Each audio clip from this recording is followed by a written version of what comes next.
ശാസ്താംകോട്ട ക്ഷേത്രത്തിലെ നിത്യ സന്ദർശകനായ ശാസ്താംകോട്ട ദേവസ്വം ബോർഡ് കോളേജിലെ കോമേഴ്സ് വിഭാഗത്തിൻ്റെ മുൻ മേധാവി പ്രൊഫസർ രാഘവൻ നായർ അദ്ദേഹം ക്ഷേത്രത്തിലെ അദ്ദേഹത്തിൻ്റെ അനുഭവങ്ങളും ക്ഷേത്രത്തിൻ്റെ ഐതിഹ്യവും ചരിത്രവും നമ്മോട് വിശദീകരിക്കും.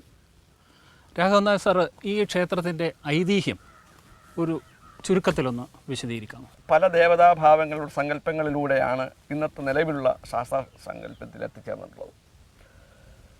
ഇപ്പോഴ് ഇവിടുത്തെ സങ്കല്പവും പൂജയും എന്നൊക്കെ പറഞ്ഞ ശാസ്താവാണ്. ആ ശാസ്താവ് ഗൃഹസ്ഥനാണ്. അദ്ദേഹം പ്രഭ എന്ന ഭാര്യയോടും സത്യകൻ എന്ന മകനോടും അങ്ങനെ ജനങ്ങളെ അനുഗ്രഹിച്ച് അരളിക്കൊണ്ട് ജീവിക്കുന്നു.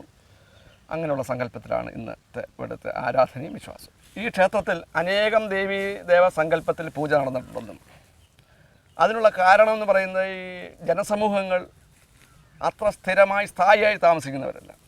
ഒരു ജനസമൂഹം 200-300 വർഷം ഇവിടെ താമസിക്കുമ്പോഴേക്കും വല്ല പ്ലേഗ് അല്ലെങ്കിൽ അസൂര്യ തുടങ്ങിയുള്ള രോഗങ്ങൾ വരുമ്പോൾ ആ ജനസമൂഹം മൊത്തത്തിൽ ഒഴിഞ്ഞു പോകും. ആ ഒഴിഞ്ഞു പോകുന്ന കാലഘട്ടത്തിൽ ഈ സങ്കേതം അനാഥമായി കിടക്കും. അങ്ങ് പിന്നെ അടുത്തൊരു നൂറ്റാണ്ടിലായിരിക്കും അടുത്തൊരു ജനസമൂഹം വരിക. അപ്പോൾ ആ വരുന്ന ജനസമൂഹം അവർക്ക് പറ്റിയ പൂജയും സങ്കല്പമായിട്ടാണ് വരിക. അതുകൊണ്ടാണ് ഇവിടെ അനേക സങ്കല്പങ്ങളും ഒക്കെ ഉണ്ടായിരുന്നു എന്ന് പറയപ്പെടുന്നത്. ഈ നിലവിലുള്ള പ്രതിഷ്ഠ ഭാര്യാസമേതനായ പുത്രസമേതനായ ശാസ്താവാണ്. ഇത് എനിക്ക് തോന്നുന്നു ശാസ്താക്ഷേത്രങ്ങളിൽ വളരെ അപൂർവമായിട്ടാണുള്ളത്, ഭാര്യയും പുത്രനുമായിട്ടുള്ള പ്രതിഷ്ഠ. ശാസ്താവിന് വിവിധ ഭാവങ്ങളുണ്ട്. ഉദാഹരണമായിട്ട് കുളത്തുപുഴയിൽ ബാലകഭാവത്തിലാണ്, അച്ഛൻ കോവിൽ ഗൃഹസ്ഥാശ്രമിയായിട്ടാണ്, ആര്യങ്കാവിൽ വാനപ്രസ്ഥയായിട്ടാണ്, ശബരിമലയിൽ ബ്രഹ്മചാരിയായിട്ടാണ്. അപ്പം മനുഷ്യജീവിതത്തിൻ്റെ വ്യത്യസ്ത ഭാവങ്ങളെയും പ്രതിനിധീകരിക്കുന്ന തരത്തിൽ ശാസ്താവിന് സങ്കല്പമുണ്ട്. ചിലയിടത്ത് 2 ഭാര്യമാരോടുകൂടിയ ശാസ്താവായിട്ടും സങ്കല്പമുണ്ട്. ഈ ശാസ്താക്ഷേത്രങ്ങൾ പൊതുവേ കേരളം തമിഴ്നാട് അതിർത്തിയിൽ വരാൻ അത് യാദൃച്ഛികമാണോ അതോ അതിൻ്റെ പിന്നിൽ എന്തെങ്കിലും ഐതിഹ്യമോ ചരിത്രമോ? അതിൻ്റെ പിന്നിൽ ചരിത്രങ്ങളുണ്ട്. ഈ ക്ഷേത്രങ്ങളെല്ലാം ഒരു കാലഘട്ടത്തിൽ ബൗദ്ധ കേന്ദ്രങ്ങളായിരുന്നാണ് സങ്കല്പിക്കപ്പെടുന്നത്.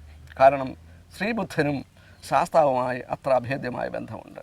അമരകോശത്തിൽ തന്നെ ശാസ്താവിൻ്റെ പര്യായ പദങ്ങൾ പറയുന്ന കൂട്ടത്തിൽ സാഖ്യമുനി എന്ന് പറയുന്നുണ്ട്. ശ്രീബുദ്ധ ഭഗവാനെ പറ്റി പറയുന്നുണ്ട്. ഇത് തമ്മിൽ മറ്റൊരു സാമ്യം നമുക്ക് കാണാൻ സാധിക്കും. ഈ ശരണം വിളികൾ ബുദ്ധമതത്തിലാണ് ആദ്യമായിട്ടുണ്ടായത്. ബുദ്ധം ശരണം ഗച്ഛാമി, ധർമ്മം ശരണം ഗച്ഛാമി എന്താണ് അതേ ശരണം വിളികൾ ശാസ്താക്ഷേത്രത്തിലുണ്ട്.